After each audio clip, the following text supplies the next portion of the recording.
Amigos del Perú y del mundo, muy buenas noches y muy buenos días. Esto es Rey con Barba y Tudela, oficialmente ya. Ya, ¿no? Formalmente. Sí, formalmente. Bueno, vamos de frente porque tenemos un programa lleno de noticias y de análisis. El colmo de la Corte Interamericana de Derechos Humanos.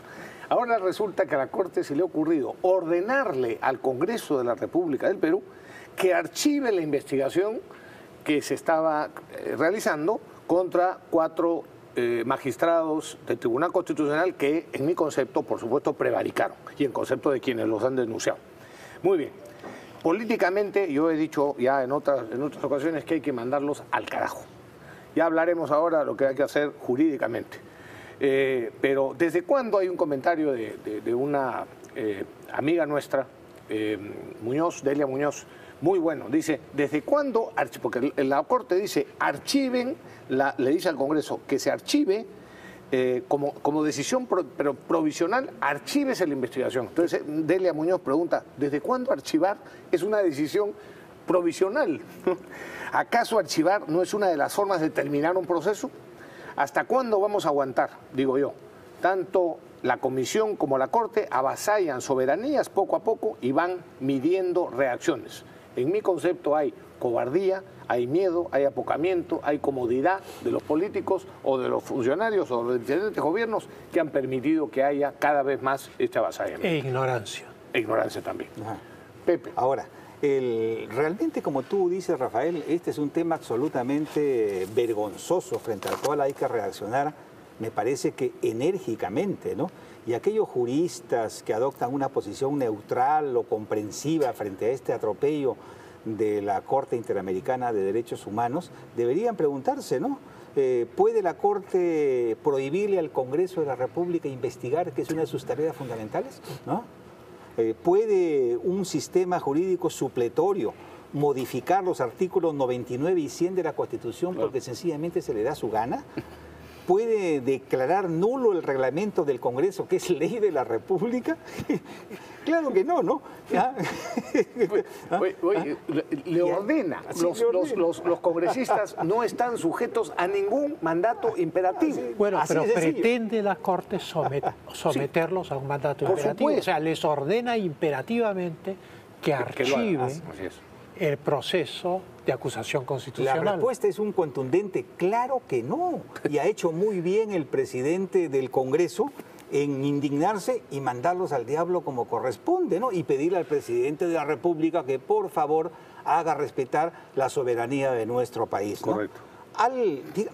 Recordemos que al principio, estoy hablando de 1980, 2002, 2003, la Corte Interamericana fue un complemento de nuestros sistemas judiciales, pero en la última década, ya capturada por el Rojerío Internacional, se convirtió, porque le dio su gana, en una especie de Corte Supranacional Suprema. Sin serlo. ¿No? Sí. Y ahora quiere obligar a los países signatarios, a todos los países firmantes, a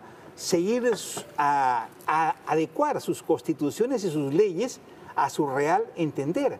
O sea, lo que ellos digan. Sí, es absolutamente risible, ¿no? Pero hay muchos que se toman en serio estos payasos, ¿no? Bueno, sobre eso yo he encontrado una pequeña joya en el American Journal of International Law, la revista jurídica americana, la revista de Derecho Internacional norteamericana, que se llama Simposio La Constitucionalización del Derecho Internacional en América Latina, control de la convencionalidad, la nueva doctrina de la Corte Interamericana de Derechos Humanos. Escuchen esta barbaridad. Y esto es la ponencia de Eduardo Ferrer MacGregor, el presidente de la Corte Interamericana de Derechos Humanos. ¿Qué dice Ferrer? Dice, en primer lugar, que la Corte Interamericana de Derechos Humanos ha devenido en un tribunal constitucional para toda la región. Por decisión de ellos. Por decisión de ellos. Es una doctrina que ellos han inventado, el control de la convencionalidad, y entonces dice que toda la región está sometido a este tribunal constitucional que es ellos, la Corte Interamericana de Derechos Humanos. Dice que esto se ejerce, este poder lo ejerce la Corte sobre todos los poderes del Estado y las autoridades del Estado Nacional, lo que significa en la práctica que ya no somos soberanos, ya no somos independientes, hay que cambiar el himno nacional. Es una cosa... Éramos libres. Es una cosa loca, pero esto parece un montón, pero hay más. Dice que los estados están obligados a aplicar el bloque de la convencionalidad, que es toda la jurisprudencia, todas las sentencias que la Corte ha dado, así sean sentencias que no se aplican a tal o cual país. O sea, yo estoy obligado como Perú a aplicar la sentencia del Paraguay o del Uruguay a mi propia legislación. No, pero perdón, donde llega la locura... Despacio, entiendan, amigos, escuchen con atención, porque esto es una verdadera monstruosidad. Absolutamente. Lo que está si un gobierno no reacciona con esto, es un desastre para el país. A ver, sí, bueno, donde la cosa llega ya, digamos, escala a un plano de sofisma absoluto, porque esto no es derecho, esto es una teoría que además voy a demostrar que es una teoría que no tiene fundamento. Dice que las normas de la Convención, o sea, que la Convención, la regulación de la Convención la aplicación, es el resultado de la interpretación que ellos hacen de la Convención. En pocas palabras, la Convención ya no es el texto que firmamos hace años. Claro. La Convención que suscribimos. De Derechos Humanos, claro, que suscribimos, aprobamos y ratificamos. No. Ahora es lo que ellos interpreten. Es el resultado, palabras textuales del señor Eduardo Ferrer, es el resultado de la interpretación de la Convención por la Corte Interamericana de Derechos Humanos. La subjetividad absoluta. Claro. Pueden decir lo que les da la gana, pero eso no solamente, como bien ha señalado Pepe, se lleva de encuentro el sistema constitucional peruano y, como tú bien has señalado, tiene una incongruencia jurídica, puesto que el archivamiento no puede ser una medida provisional, sino que se lleva de encuentro la Carta de la Organización de Estados Americanos, porque ellos se apoyan en la Convención de Viena sobre el derecho de tratados, el artículo 27, que dice el derecho interno y la observancia de los tratados. Una parte no puede invocar las disposiciones de su derecho interno como justificación del incumplimiento de un tratado. Entonces Ferrer cita esto. Y cita también en la Convención Interamericana el artículo 25 y sobre todo el artículo 29, que es que no se puede aceptar nada que limita o excluya el ejercicio de los derechos humanos. ¿Eso significa qué? Eso no significa nada, porque él omite, escamotea mencionar la Carta de la Organización de Estados Americanos. El sistema interamericano es un conjunto de tratados. Claro. No solamente hay la Convención Interamericana de Derechos Humanos y el reglamento de la Corte, sino que hay una carta fundamental, que es la Carta de la OEA. Claro. Nosotros somos fundadores de la OEA desde... Y la Corte pertenece a la OEA. Correcto, desde 1948. ¿Y qué dice la Carta de la OEA que Ferrer no menciona? En el artículo 3 dice el orden internacional está esencialmente constituido por el respeto a la personalidad, soberanía e independencia de los estados. Y dice, y por el fiel cumplimiento de las obligaciones emanadas de los tratados y otras fuentes de derecho internacional. ¿Esto le da la razón a la Corte? No, porque el fiel cumplimiento es a la letra del tratado que yo firmé, mientras que el señor Ferrer dice es a la interpretación que nosotros hacemos del tratado que tú firmaste. Y el artículo 12 de la Carta de la OEA, artículo de los más cortos y contundentes, dice los derechos fundamentales, o sea, la personalidad, la soberanía y la independencia de los estados no son susceptibles de menoscabo en forma alguna. Punto final. O sea, no solamente colisionan con nuestra Constitución, con la lógica jurídica, sino que colisionan también con la Carta de la OEA. Ahora, perdón, si tú fueses canciller, ¿qué es lo que plantearías en estos momentos? Plantearía tres cosas inmediatamente. En primer lugar, el envío de una misión del más alto nivel, como ha hecho el Ecuador, el presidente Lenín Moreno, cuando les han pretendido anularles un plebiscito por el cual destituían a los miembros de una comisión, ha mandado una misión que ha explicado bien las cosas y la Corte ha tenido que aceptar. Así es. ¿Por qué? Porque ¿quiénes informan a la Corte? Las ONGs. Lógico. Los caviares. Lógico, por supuesto. APRODE. Entonces hay que enviar una misión para que le digan a la Corte que el Congreso no ha tomado ninguna decisión, que esto es un proceso en curso y que no puede ser interrumpido por la Corte Interamericana. Pero y además, perdón, y que si el Congreso decide tomar acciones en contra... a eso voy. Si la pregunta es, Pepe, ¿qué haría yo si fuese canciller? Uno, decirle al presidente, envíe usted una misión del más alto nivel, de preferencia encabezada por el ministro de Justicia. Dos, convocamos a una reunión de cancilleres de la OEA, porque esta doctrina de la cual se enorgullece el señor Ferrer y publica en esta revista, anula la soberanía. Es la doctrina del despotismo ilustrado. Claro. Anula la soberanía de los estados y por consiguiente la elección democrática de los representantes, porque ya no tienen la última palabra. Lógico. ¿Qué es la soberanía? La soberanía es el poder de mandar, de capacidad de decidir. Decisión final. Claro. Ahora, si cada decisión va a ser contradicha desde San José, se destruye el principio de autoridad y se debilita el Estado y, claro, es presa de todas estas organizaciones subversivas. Y en tercer lugar, le diría al Congreso, prosigan ustedes con la acusación constitucional. No se les vaya a ocurrir a ustedes cometer la indignidad de someterse al mandato imperativo de la Corte que contradice no solo la Constitución Política del Perú, sino la Carta de la Organización de Estados Americanos. No se deje.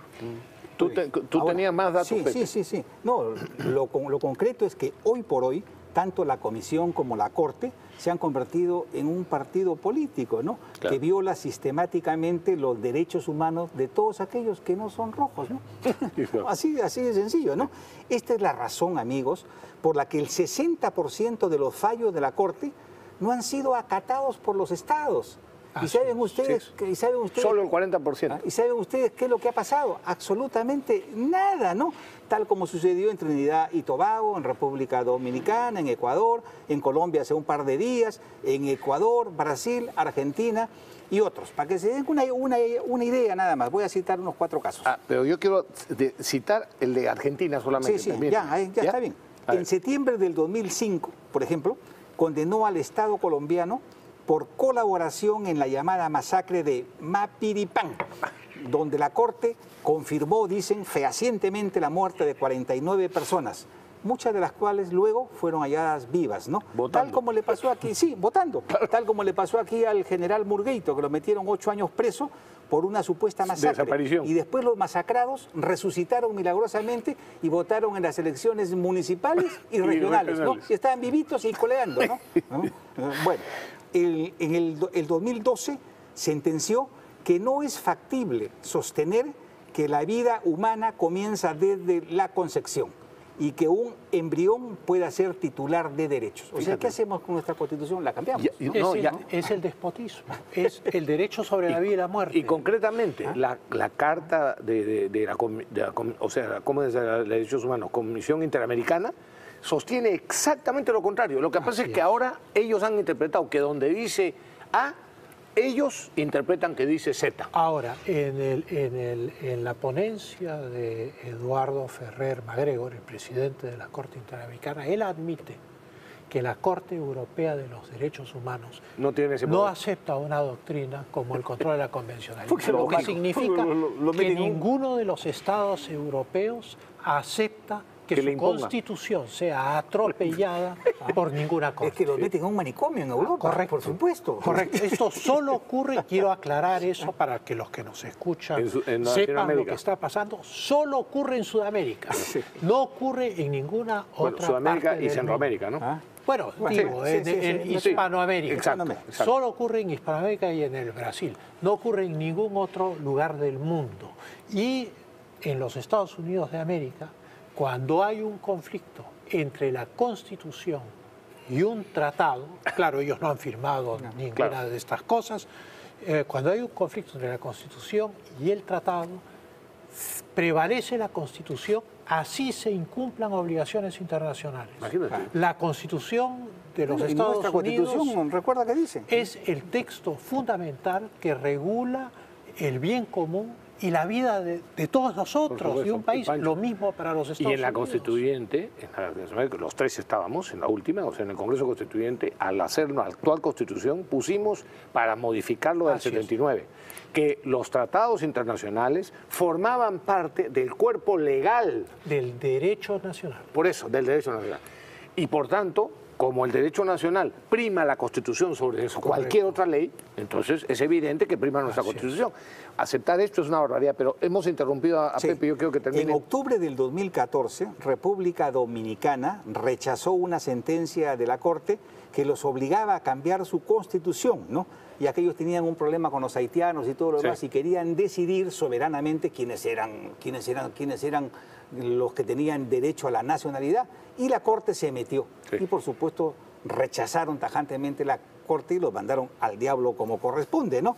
Trinidad y Tobago, que es un caso que por lo general no se recuerda, en 1998 tuvieron una ola de crímenes y entonces quisieron aplicar la pena de muerte. No se puede, le dijeron. Sí se puede, ¿no? Denunciamos la convención, ¿no? Y por supuesto se salieron, aplicaron sus regulaciones de pena de muerte y luego regresaron, ¿no?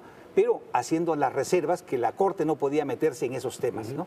Que es lo que nosotros planteamos en el 2002. Así es, así es. Eso es lo que planteamos, ¿no? Así es. Salirnos, denunciar la convención. Para volver a entrar con reservas sobre narcotráfico y sobre terrorismo, así es. ¿no? ¿Y qué es lo que debería hacerse, por supuesto? ¿No? Perdóname, yo solamente quiero leer lo que dijo la Corte Suprema de Argentina ante una imposición que pretendió hacerles, igual que esta, la Corte Interamericana. Dijo: las sentencias de la Corte Interamericana son evidentemente de cumplimiento obligatorio, siempre que estén dentro de su competencia. Lo fregó. Correcto. O sea, la Corte Suprema de Argentina dijo: señores, ustedes, lo que digan ustedes es de cumplimiento obligatorio, dentro de sus competencias. La Corte Interamericana ha adoptado en secreto esta doctrina del control de la convencionalidad hace 12 años. Nadie sabe, ni en las cancillerías ni en los congresos, nadie sabe. Y esta doctrina ha sido introducida en 25 casos que han sido sentenciados por la Corte, entre ellos todos los casos peruanos, sin que nadie se dé cuenta. Pero esta doctrina es nefasta, por eso yo digo que esto es una pandemia. Esto está ocurriendo en Trinidad y Tobago, en la República Dominicana, en el Ecuador, en el Perú. En Argentina, y entonces, en Brasil. por eso es que una reunión de cancilleres es importante, porque lo que se está amenazando es la seguridad jurídica del continente. Del país, por supuesto. Pepe, tú querías terminar. Y con esto concluyo, ¿no? Ecuador no les hizo caso. Brasil, cuando le dijeron: oiga, usted esa represa que quiere hacer va a hacer estos daños, los miró como insectos y ni siquiera le respondieron, ¿no? ¿Qué es lo que corresponde, no? Ni siquiera le respondieron, ¿no? Y no pasó absolutamente nada, por supuesto. Y los argentinos, claro, ¿no? Lo mandaron al diablo con una ironía exquisita, es lo que él ha contado. Los fallos de la Corte Interamericana se acatan siempre y cuando no se excedan de sus competencias. Y le dije, bueno, al final les agregaron: pueden quejarse, claro, en la Asamblea General de la OEA. Y como ustedes saben, no sirve absolutamente para nada, ¿no? Bueno, sacaron hace un momento, para terminar, hace un momento, pero no le llamamos la atención, unos acrósticos que han puesto en las redes sociales, ¿no? Resulta que ahora la CIDH significa colonialismo de izquierda disfrazado de humanidad, ¿no? Y el logo de la CIDH, en broma por supuesto, para que no nos demanden, ¿no? Le han puesto eso ahí, lo ven en pantalla, ¿no? Yo creo que los subversivos, los rojos, que buscaban en la época de la Guerra Fría tomar el poder mediante la lucha armada, como Sendero y el MRTA, ahora se dieron cuenta que es más fácil tomar el poder a través de una Corte Interamericana, luego romper la letra de la Convención Interamericana, imponer sus propias interpretaciones y gobernar a los países de la región desde allá. Yo estoy seguro que esto nace esto de Río, ¿cómo se llama? Del Foro de Sao Paulo. Probablemente, pero el hecho concreto es que esto lo que busca es destruir la soberanía de todos los países americanos y no puede permitirse, porque si no tenemos que cambiar el himno nacional, ya no somos libres. Éramos libres, seamos libres.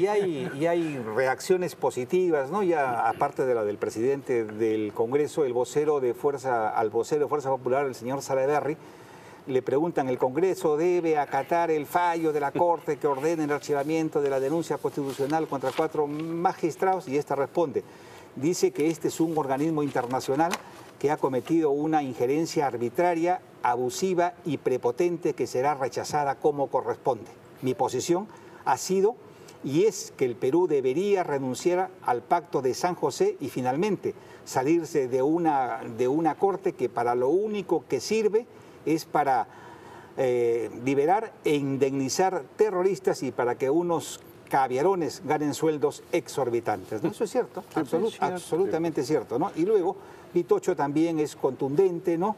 Igual Mauricio Mulder, ¿no? Y otros parlamentarios, ¿no? Me imagino que los rojos, ¿no? Bueno, pero vamos a ver, siempre, ¿no? Vamos a ver si efectivamente continúan con la investigación. Ese es el punto, no importan las declaraciones, lo que importa son los hechos. Y hay muchos artículos y publicaciones dentro de las universidades caviares del Perú y de América Latina, que ya están defendiendo el control de la convencionalidad. Claro, es una teoría que les viene al pelo. O sea, pues, claro, como ellos interpretan qué cosa dice la convención y luego hacen estos atropellos, les cae como anillo al dedo, porque pueden, como una plastilina, hacer lo que les da la gana con América Latina, pero eso no puede permitirse. Ahora, PPK, ¿entiende de estas cosas? No. ¿Qué va a entender? La nueva responsable de la Cancillería entiende de estas cosas. Bueno, puede ser asesorada. Claro. Puede ser bien asesorada, me imagino. Ella sí, yo una persona inteligente. La chica tiene sentido común, tiene carácter y si es bien asesorada, me parece que puede adoptar posiciones responsables en beneficio de nuestro país. Ojalá sea así, ¿no? ¿No?